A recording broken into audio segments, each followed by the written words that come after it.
We have an area of the brain called the basal ganglia that control go functions like reaching out for a pen, and no-go, which is resisting the urge to do something. And these are circuits that are very important for learning how to control attention and for controlling behavior. Young animals, puppies, humans don't do no-go very well. You know the two marshmallow? Yeah. You offered kids a marshmallow, and you say if you don't eat it, you'll get 2 marshmallows. In 10 minutes. In 10 minutes, some kids can do it. That's a no-go task. You're saying, how well can you resist the urge to just go and eat the marshmallow? And there are a number of things that mimic this. Another no-go type behavior would be meditation, for instance, where you sit down, it's kind of painful to sit cross-legged, your thoughts are drawing you off, you remember something you need to do, and you're resisting the temptation to get up and do something else. And so this 90-minute work bout is a kind of combined meditation, but also functional work. 90-minute work bout is a serious, non-negotiable time in which I don't allow myself to be on the internet. I'm not checking email. I'm not texting. My phone is off. And it's a process of learning to focus. It's something that's kind of hard. And the thing to understand about this 90-minute work bout is that you should expect some friction early on. It's not like you just flip a switch and you're in. It takes some time to get into this focus mode. And throughout that time, your brain will flicker in and out. And there's a tool that you can use to enhance your focus prior to this 90-minute work bout, and I actually do this. It sounds a little crazy, but it actually is grounded in really good neuroscience, which is that you place a crosshatch, just a target at some distance on a piece of paper, and you force yourself to stare at it and not blink for about 30 to 60 seconds. And what you're doing is you're ramping up the neural circuits in the brain that drive go, no-go, and harnessing your visual attention. Your focus. You're focusing. Visual focus drives cognitive focus. And for people that aren't sighted, auditory focus drives cognitive focus. So visual focused drives cognitive focus. Yes. These two little bits that we call eyes are, as people probably heard me say before, are 2 little bits of brain that are outside the cranial vault. Mm-hmm. They're the only way that your brain knows what to do in terms of whether or not it's day or night, who's out there, etc. But it's also a mechanism by which you draw your attentional systems from kind of everywhere. Imagine spotlights just kind of moving around, bringing those spotlights to a common location and then intensifying that spotlight.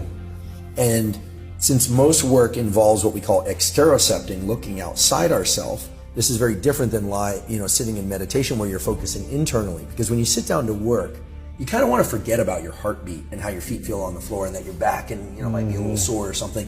You want to be in the work. And so I set a timer and I force 90 minutes of this, and it's really tough, Louis. Some days it's anything to go get something out of the fridge. Get up and distract myself. And occasionally I fail. I will get up and go do something or I'll look at my phone. I do falter sometimes. But if you can learn to do this 90-minute bout, I bet consistently you can create some amazing work. You will do your best work. And what's really wonderful is it's not just about the work that you perform in that bout. What ends up happening is really special. This sort of combined meditation work bout, as I'm calling it, has this effect of you are actually tuning up and making your neural circuits for focus and attention better. So that after that, you flip on the internet, you check your email, you're doing text messaging, you're probably hungry now. What happens then is after lunch or something, you decide, I'm gonna sit down and read something, or I'm gonna do some more work. But I've only got 20 minutes. You can drop in like a laser. It's because the circuits have learned. You recognize that state. I guess the analogy would be you do your hardest workout in the morning, and or maybe it's a skill learning period. I know because you used to play professional sports. Yeah. And then in the afternoon, it's going to be hard to recreate that entire 90-minute session. But you go back and you can drill it, and you're right there because your nervous system recognizes you're right there. And so that's a holy part of my morning, as holy as the sunlight viewing. Wow. And it's something that's very hard to build in, but I actually schedule it just like I would a Zoom call. And it's cool because when you have a social interaction where someone comes to you and they say, I've got something to do, and you're sort of distracted, or it's something I need to tell you, you'll notice that you can quickly intensify that what we call attentional spotlight in neuroscience. And so it's a skill. And I hear these days a lot about attention deficit and trouble focusing, and indeed some people have clinically diagnosed attention deficit, and there are resources for them. I did a whole podcast on ADHD, but many people don't have attention deficit in the clinical sense. They created it because they've never actually taught their brain how to focus for very long. And the phone's sitting right here, and there's distraction everywhere. And then, of course, it raises all these questions. Like people say, well, do you listen to music? Do you listen to white noise? There are a lot of tools and tricks. Sometimes music helps. Sometimes music hinders. Sometimes being in a cafe can help. Sometimes pure silence helps. It's really individual, and it's really context dependent. So I don't want to give a prescriptive.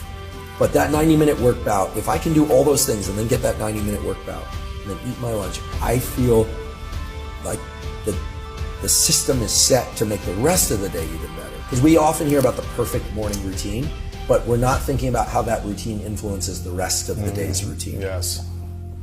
So it's not like sets and reps in the gym where there's a fatigue and you, for instance, if you do 10, I'm making this up, I don't do these kinds of routines, but 10 sets of 10, it's very hard to maintain that output 20 minutes later.